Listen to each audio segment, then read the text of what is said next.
Hi guys, welcome back to the Fermented World channel. Today we're looking in on the what I've called half cut. This is the half cut Viking's blood.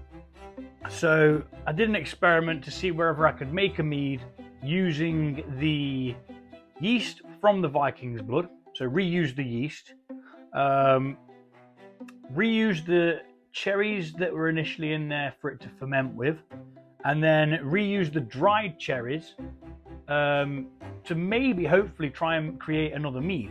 The dried cherries didn't look all that used up, to be honest, when I put them in.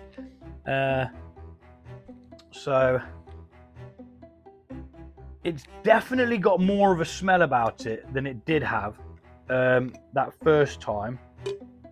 And this has still got a bit of gunk in it from the other thing, so the sample that I take won't be able to go back in, unfortunately, because you can't heat treat this and it's got CBD oil on it. If you want to know why it's got CBD oil on it, go and check out my hemp mead. So we're going to take a hydrometer reading, possibly rack this off into a demijohn. Oh no, it has not fermented it out this time. It is still very, very sweet. What did it go up to? 1.040. It's only fermented 2 points out, and that was when? The 6th, now the 14th, and it hasn't done anything.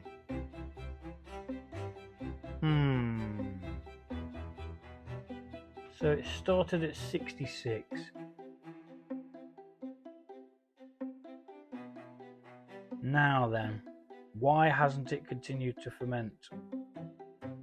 I can't even see any bubbles as if to say that it is fermenting or not.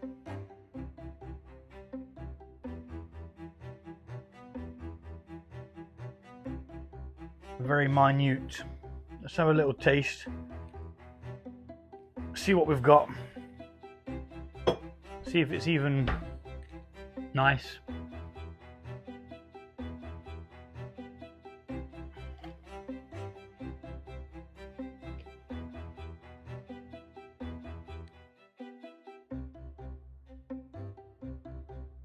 It's very sweet.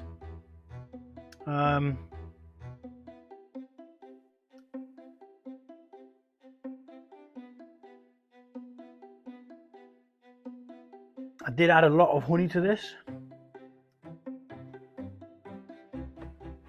Now then, are we stuck with it where it's at? I don't know. It tastes nice. It's got a much more fruity flavour now that the dried cherries are in there. I can see every now and again a tiny little bubble popping up, but it's next to not even moving.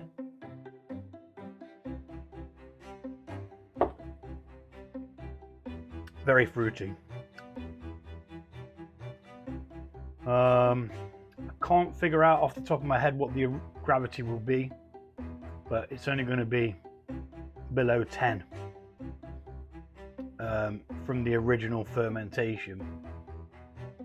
So we're going to rack this anyway, and we'll see if it'll carry on doing its thing in the demijohn. You know what? I'm not bothered about the CBD oil being in there. It's not going to hurt it. I certainly don't want to drink it. Not during the week. So this is going up here. And we're going to rack this off into here. So we'll speed this up.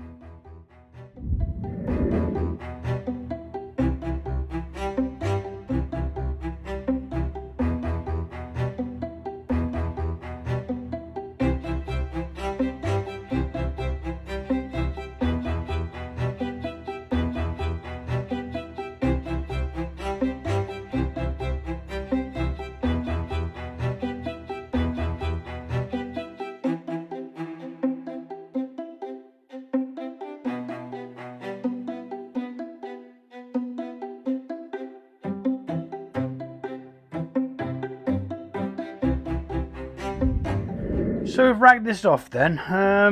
It's a weird one because I'm not sure why the yeast has stopped this time. Unless the only thing I can think of is because of the fermentation stoppers that were in, or maybe on, the second lot of cherries that we'd put in. But there's still plenty of sugar in there for the yeast to be fermenting. So we're going to leave it for a couple of days, see what happens. I'm in no rush as it was just an experiment. Now the plan was to add more honey today, but it hasn't fermented the second lot of honey we put in. This started off with a honey blend, 720 grams of clear honey and 360 grams of blossom honey, which is why we started off with quite a low start gravity of 66. It then fermented out to almost dryness of 0.992, which 0.90 is as dry as anything can go, which means there is no sugar left in it. We then added 720 grams of honey, which gave us a gravity then of 1.040. At that point as well, we added the dried cherries from the Viking's blood as that was being bottled.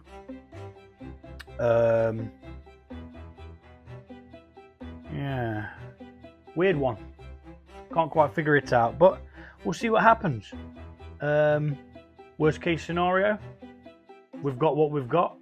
It's going to be super sweet. It's going to be tasty, and let's find out what ABV it will be. So that will finish this if it ferments no further at 10.1%, which is okay. For something that cost nothing but the honey, I cannot complain at that. It's nice and sweet, tastes like cherries, and it's got alcohol in. Like I say, the plan was to step feed this and try and get the yeast to the a higher level. Now, I mean, I could just add more yeast, but that kind of defies the point of actually doing it from used yeast, which I know you can do, and I know that brewers do it. In some cases, they use the start yeast, the dried yeast, in a lower ABV drink or beer, and then once that colony's formed, they put it into a stronger beer. Yeah.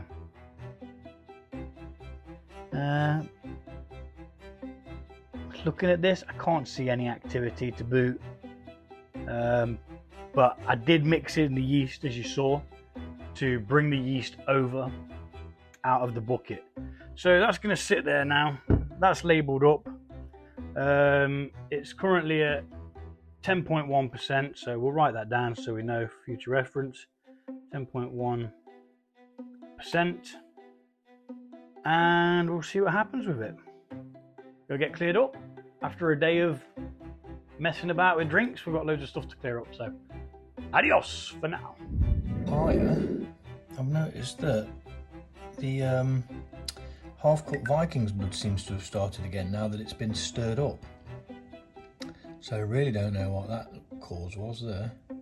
It's only very slowly, but it means it won't finish as sweet as it was. I mean, it tasted nice, to be fair.